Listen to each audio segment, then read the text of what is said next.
ശ്രീനിവാസന്റെ മൃതദേഹം 1 മണി മുതൽ 3 മണി വരെ എറണാകുളം ടൗൺ ഹാളിൽ. സംസ്കാരം നാളെ രാവിലെ 10-ന്. മലയാള സിനിമയ്ക്ക് വീണ്ടെടുക്കാൻ സാധിക്കാത്ത നഷ്ടം.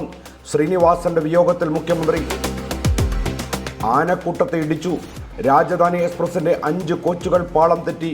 8 ആനകൾ ചരിഞ്ഞു. അസമിലെ ഹോജായിലാണ് സംഭവം. ശബരിമല സ്വർണ്ണക്കൊള്ള.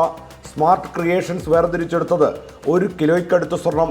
രേഖകൾ പിടിച്ചെടുത്ത പ്രത്യേക അന്വേഷണ സംഘം. ശബരിമല സ്വർണ്ണക്കൊള്ള.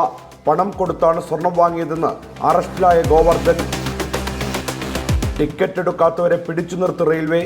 2025 സാമ്പത്തിക വർഷത്തിൽ ടിക്കറ്റ് ഇല്ലാത്തവരിൽ നിന്നും ഈടാക്കിയത് 1781 കോടി രൂപ.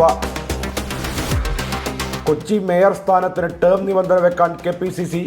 ദീപ്തി മേരി വർഗീസിന് 2.5 വർഷം സ്ഥാനം ലഭിക്കും. സ്വർണ്ണവില സർവകാല റെക്കോർഡിലേക്ക് കുതിച്ചുയർന്നത് തിരിച്ചടിയായത് ആഭരണ വിപണിക്ക്. വിൽപ്പന 12% ഇടിഞ്ഞു.